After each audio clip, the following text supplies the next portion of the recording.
శ్రీగురుభ్యో నమః. హరి ఓం.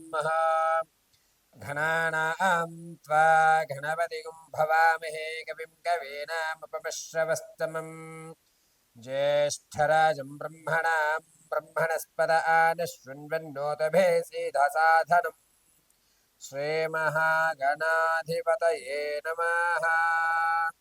శ్రీగురుభ్యో నమః. హరి ఓం.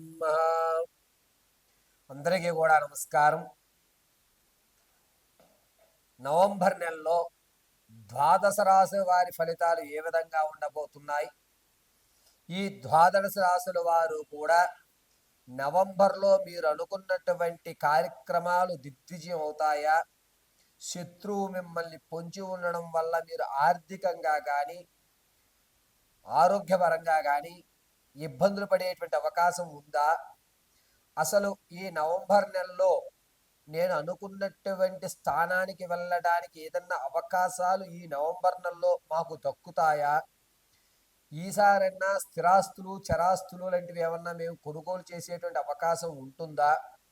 నూతన వ్యాపారాలు ఎప్పటి నుంచో ప్రారంభం చేద్దాం అనుకుంటున్నాము. ఈ నవంబర్లో ప్రారంభం చేస్తే కనుక అదేమన్నా కలిసి వచ్చే అవకాశం ఉంటుందా? అసలు విదేశాలకు వెళ్ళే యోగం మా జాతక పరిమాణంలో ఉందా లేదా?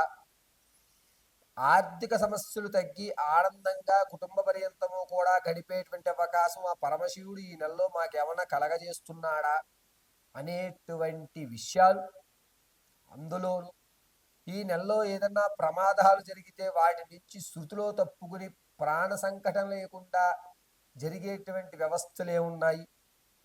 ఈ నెలంతా కూడా ఎటువంటి దేవతారాధన చేయడం వల్ల మాకు కలిసి వచ్చేటువంటి అవకాశం లభిస్తోంది? దీంతో పాటుగా ఉద్యోగ స్థిరత్వం కానీ లేదా సంతాన సాఫల్యం చెందడం కానీ వివాహయుక్తానికి కానీ అసలు ఏమి మా యొక్క జీవితంలో మార్పులు జరుగుతున్నాయి, ఏమి జరగడం లేదు అనేటువంటి పూర్తి విషయాల్ని మనం ఇప్పుడు చర్చించుకుంటూ ఉంటాం. అయితే ప్రతి విషయము కూడా కేవలము గోచార రీత్యా మాత్రమే మీకు చెప్పడం జరుగుతోంది. వ్యక్తిగతమైనటువంటి జాతకం అనేటువంటిది వేరు, గోచార జరిగేటువంటి జాతకము వేరు. వ్యక్తిగతంగా మీ యొక్క date of birth, time, place of birth ఆధారంగా మీ వ్యక్తిగత జాతకాన్ని విశదీకరించడం జరుగుతుంది. ఒకవేళ అటువంటి డేట్ ఆఫ్ బర్త్లు మాకు తెలియవు గురువుగారు అంటే కనుక మీ ఫోటోను ఒకటి పంపించడం, మేము అడిగేటువంటి 3 ప్రశ్నలకి సమాధానాలు చెప్పడం వల్ల గణాంకములు కట్టి మీ సమస్యకు తగు పరిష్కారం ఖచ్చితంగా ఇవ్వడం జరుగుతుంది.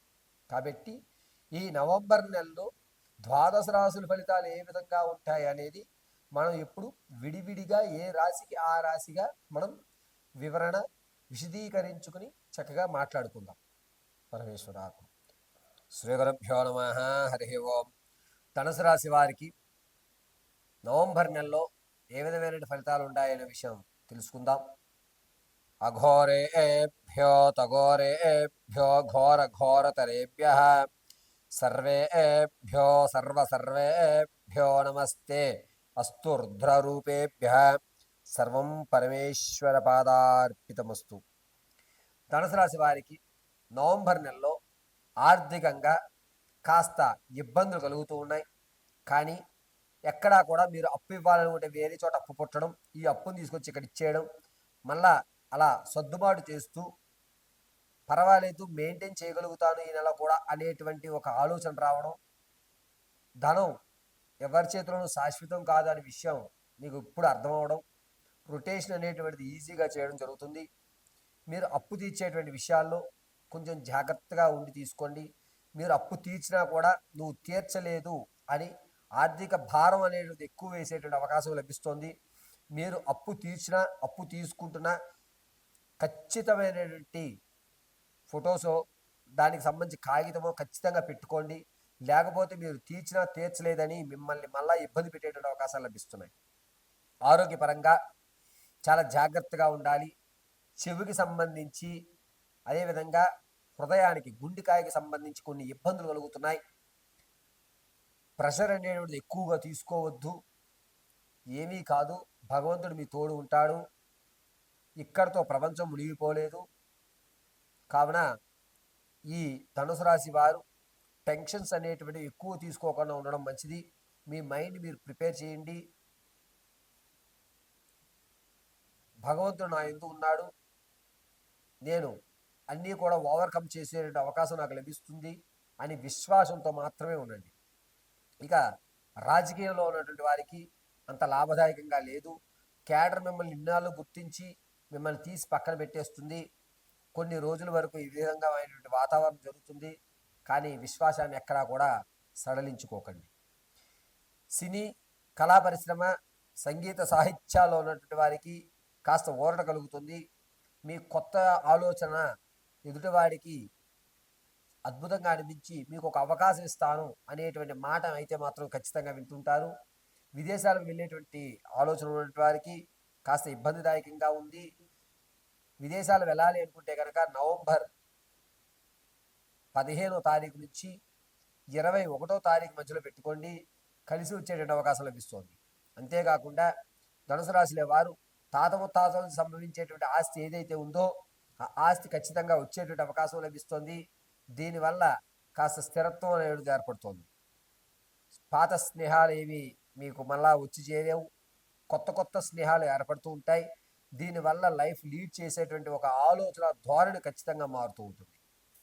ధనుసు రాశి వారు వ్యాపారాలు చేసేటువంటి ఆలోచన ఎవరికైతే ఉంటుందో వారు ఖచ్చితంగా తోళ్ళు పరిశ్రమలు కానీ, లేదా ఫౌండరీ పరిశ్రమలు కానీ, ఫ్యాబ్రిక్ కానీ, సౌందర్యభరితమైనటువంటి ద్రవ్యాలు కానీ కలిసి వచ్చేటువంటి అవకాశం లభిస్తుంది.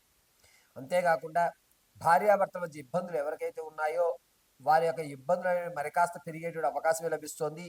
ఎక్కడ తగ్గేటువంటి సూచన లేదు. స్థిరమైనటువంటి ఆస్తి ఏదైతే ఉందో దీన్ని మీరు అనూహ్యంగా అంటే అకస్మాత్తుగా పెట్టవలసిన ధర కంటే ఎక్కువ ధర పెట్టి మీరు స్థిరాస్తిని ఖచ్చితంగా కొనుగోలు చేస్తూ ఉంటారు.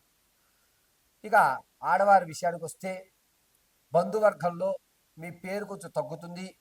అంతేకాకుండా మిమ్మల్ని కొంచెం దూరం పెడుతుంటారు. శత్రువులు మిమ్మల్ని ఇబ్బంది పెట్టేటువంటి అవకాశం ఎక్కువ లభిస్తూ ఉంటుంది. ధనుసు రాశి వారు సంతానం కోసం ఎవరైతే చూస్తున్నారో వారికి అంత యోగదాయకంగా లేదు. ఈ నెల మీ యొక్క ఆలోచనల్ని వాయిదా వేసుకోవడం మంచిది. ప్రసవానికి ఎవరైతే ఉన్నారో వారు పుత్రికా సంతానాన్ని కలిగేటువంటి అవకాశం లభిస్తోంది. ఎవరైతే వివాహం కొరకు చూస్తున్నారో వారికి అంత యోగదాయకంగా లేదు. వచ్చేటువంటి ప్రతి సంబంధము కూడా మిమ్మల్ని మభ్యపెట్టి మారేడు గాయం చేసి మసిపూసి మిమ్మల్ని ఆ ముగ్గులోకి దించుదామని చూస్తారు. ఈ నెలలో వివాహానికి కొంచెం దూరంగా ఉండడమే ధనుసు రాశి వారికి మంచిది. స్థిరమైనటువంటి ఆస్తి ఏదైతే ఉంటుందో అది ఆడవారు ఖచ్చితంగా అమ్మేసుకునే ఆలోచన కలుగుతుంటుంది. ఆరోగ్యం విషయంలో చాలా జాగ్రత్తగా ఉండాలి. ఈ కాలర్ బోన్స్ భుజాలకు సంబంధించిన ఎముకలు ఏవైతే ఉన్నాయో అవి కానీ లేదా హృదయానికి సంబంధించి కానీ కొన్ని ఇబ్బందులు కలుగుతున్నాయి. ఎక్కువ స్ట్రెస్ తీసుకోకండి. ప్రతి నిత్యము కూడా వ్యాయామం చేయడం చాలా మంచిది. ఈ ధనుసు రాశి వారు ఈ నెలంతా కూడాను మేధా దక్షిణామూర్తి ఆరాధన చేయడం, చోలే శనగలు పెద్ద శనగలు ఉంటాయి కదండి వాటిని 108 నానబెట్టి ఒక దండగా గుచ్చి ఈశ్వరుడికి అలంకరణగా చేయండి.